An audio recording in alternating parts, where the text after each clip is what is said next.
শালা মশাটা কেটে নিয়ে গেছে। হ্যাঁ, কি হারামির দল, যখনই বাঁচতে তখনই মশা কেটে নিয়ে যাচ্ছে। শালা বাগান কি বাপের পেয়েছে নাকি? সব সময় মশা কেটে নিয়ে যায়। আজকে বাগান থেকে কেটে নিয়ে যাচ্ছে, কালকে ও বাগান থেকে কেটে নিয়ে যাচ্ছে। কি যে শুরু করেছে না, বাবাকে বলতে হবে একটু ভালো করে নজর রাখতে। মাঝে মাঝেই কেটে নিয়ে যাচ্ছে মশা, আর বাবাটাও বাড়ি বসে থাকে। একটু বাগানগুলো ভাড়া দিলে তো পারে, কি করে বুঝে পারিনি। গাছগুলো একটু পরিষ্কার করে দেবে।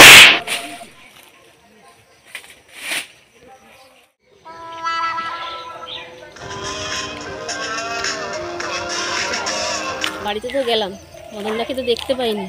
মনে হয় বাগান বাড়িতে গেছে, যাই বাগান বাড়িতে। Oh no!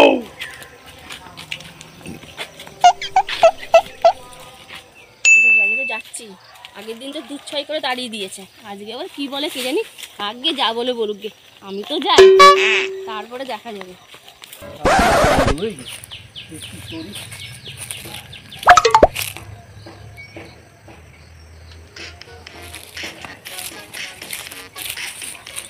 জঙ্গল হয়ে গেছে, পরিষ্কার করি। থাকছি তাকে বসতে হয়ে গেছে।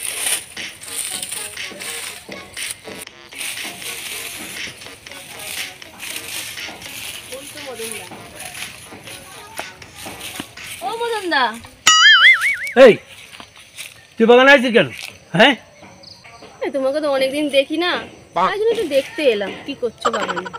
এই বল, বাগানে আসার কি দরকার ছিল তোর? কে বলিস তোকে বাগানে আসতে?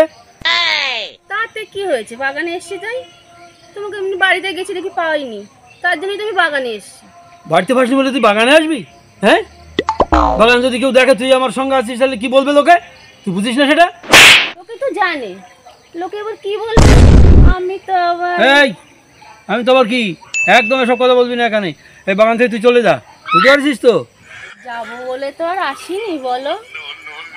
এই একদম উল্টো পাল্টা করবি না কিন্তু। হ্যাঁ, মদনদা, তুমি না মেয়েদের সঙ্গে না ভালোভাবে ব্যবহার করতে পারো না একদম। এই দেখ, আমার ভালো ব্যবহার করতে হবে, তুই এখান থেকে চলে যা। লোকে দেখলে শেষকাল তো আমার বদনাম দেবে নাকি? আমি যাবো না। যাবি না মানে? তুই চলে যা। না, আমি তোমার সঙ্গে একটু গল্প করবো। এই বাগানে আমি তোর সাথে গল্প করবো না, আমি চলে যাচ্ছি। আরে শোনো না। এই তুই একদম হাত ধরবি না, বুঝিস না নাকি? তুই এই বাগানে এসে তুই আমার হাত ধরছিস। আরে দেখুক না লোকে, দেখলে তো আমারই তো ভালো। তোমার তো খুব ভালো না। একদিন তো বললো বাগানে দিয়ে ঢুকেছে, কোথায় সে বাগান? কোথায় আছে তারা? ওই তো, দেখ টুনি, আমার হাত ছাড় বলছে কিন্তু। তুই কিন্তু আমার সঙ্গে এসব করবি না কিন্তু একদম বাগানে। লোকে কি বলবে? তুই কি আমার বদনাম করার জন্য লেগেছিস নাকি? তুই একটা বিবাহিত অন্য লোকের বউ, তুই এসে বাগানে যদি লোকের হাত ধরিস লোকে কি বলে? লোকে যে যা বলুক বলুক তো। আর তোর বিয়ে হয়ে গেছে, একটা অন্য ছেলের সঙ্গে বাগানে যদি লোকে দেখে কি বলবে তুই বুঝিস না? তারপর হাত আমি আবার ধরলাম। এই কি হচ্ছে? হ্যাঁ, তুমি এখানে কি করছো? হ্যাঁ, আমি সারা রাজ্যে তোকে খুঁজে বেড়াচ্ছি, আর তুমি এখানে মদনের সাথে পিরিত মারাচ্ছ। হ্যালো, বেশ করছি, মদনদার সঙ্গে আমি ক্লিক করছি। তোমারটা থেকে হ্যাঁ? ও তোমার পুরনো পিরিত যাচ্ছে না তাই না? না, ঠিক মতন খেতে পড়তে দিতে পারো না, আবার স্বামী ফোলাচ্ছ তাই না? তোরা কথা বল, আমি চলে যাচ্ছি, বুঝেছিস তো? আরে মদনদা শোনো না। আরে তুই কোথায় যাচ্ছিস? আরে তুই কোথায় যাচ্ছিস? এই তুই কোথায় যাচ্ছিস? শোনো না। আরে তুই কোথায় যাচ্ছিস? ও মদনদা, আরে তুই কোথায় যাচ্ছিস? দাঁড়া। এরপরও তুই আমাকে এখানে দাঁড়াতে বলছিস? হ্যাঁ, এই তোর লাজ লজ্জা বলতে কি কিছুই নেই রে টুনি? হ্যাঁ, ও লাল কিছু আছে?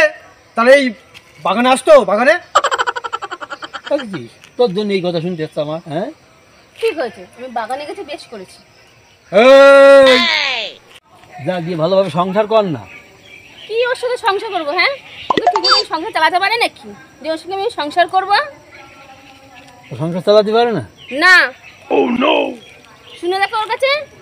এই তুমি ঠিকঠাক কাজ করো না? না, কাজকর্ম কোথাও ভালো লাগে না। কি তা বিয়ে করেছো কেন? আরে বাবা মা দিল, বিয়ে করে ফেললাম।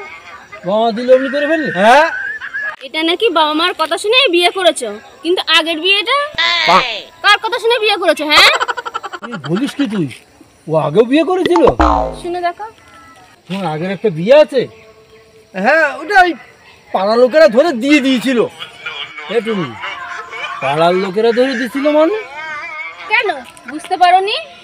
ধরা পড়েছিল তো ওর জন্য বিয়ে দিয়ে দিয়েছি। ও বাবা, তাহলে তো বিশাল ব্যাপার। কটুনি, এইবার আমি তোর ব্যাপারটা বুঝতে পেরেছি। তুইও সেই লাইন নিচ্ছিলি, আমি বুঝতে পেরেছি। হ্যাঁ, তো ওই বউ চলে গেল কেন? ও কাজ করে না তো, ওর জন্যই ওই বউ চলে গেছে। এই, তুমি ঠিকঠাক কাজ করো না কেন?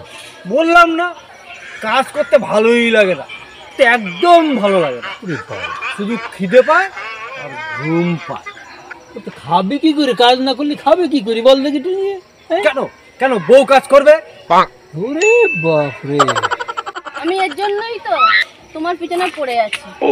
এই, তোরা যা পারিস কর, আমি চলে যাচ্ছি। আরে শোনো না মদনদা, আমি ওর সংসার করবোই না, আর আমি কাজ করে ওকে খাওয়াবো না তো মদনদা, আমি তোমার পিছনে লাগি। তুই কি ভাবছিস আমি তোর কাজ করে খাওয়াবো? হ্যাঁ, সেই আশায় আছিস? তাহলে তো অনেক আগেই হয়ে যেত। তোকে কাজ করে খাওয়াবো না। কেন কাজ করবে কেন? তোমার তো কাজ করতে হবে না, কেন? তোমার তো বাপের অনেক সম্পত্তি আছে। এই সম্পত্তির লোভ তোর কোনোদিন গেল না, বুঝলি টুনি? তোর খুব লোভ। এই লোভের জন্যই তোর এই অবস্থা, বুঝতে পারছিস? তুমি যাই বলো না কেন মদনদা, আমি কিন্তু তোমার পিছনে ছাড়বো না। দেখ, এরকম করিস না। তোমার বউকে সামলাও। বাবা তোমাকে জোর করে বিয়ে দিয়েছিল, আমি কিন্তু তোমাকে ছাড়বো না। ঠিক করেছিল তোর বাবা, কিন্তু তুই এখন ঠিক করছিস না। তুমি যা খুশি বলো না কেন মদনদা, আমি কিন্তু তোমাকে ছাড়ছি না। এটুনি, তাহলে আমিও তোর সঙ্গে থাকবো। হ্যাঁ, কি বাবা, তুই কি আমার মেরে ফেলতে চাইছিস? তোর সাথে হয়তো ওটাও বলছিস, ওটাও নাকি থাকবে। মাফ কর আমারে, আমি তোদের মধ্যে নেই। যাই, আমি চলে যাই। চল। ও মদনদা, এই টুনি। শোনো না। আরে টুনি, এই, একদম পিছনে আসবি। একদম পিছনে আসবি। আরে টুনি, ওরে বাবা রে, শোনো না। টুনির আসলে ওর সাথে ওটা আসবে। কি অবস্থা টুনির সাথে! বাবা, শোনো না। আর না না হবে না। দাঁড়াও না মদনদা, আরে টুনি, ও মদনদা দাঁড়াও না। ওরে বাবা রে, এ টুনি আমার পাগল করে ছাড়বে। কি করছে দেখেছো? আর সাথে ওর স্বামীও নাকি থাকবে। ওরে বাপরে, সে ছোটবেলা থেকে আমার জ্বালাচ্ছে, এখনো গালি বুড়ি খাচ্ছে। মুটার পিছন ছাড়ছে না। আর বাপের সম্পত্তি ছিল বলুন, মুটে যাচ্ছে না। এই আর নেই, যা যা যা। ওরে বাপরে, ওরে বাপরে। আরে টুনি,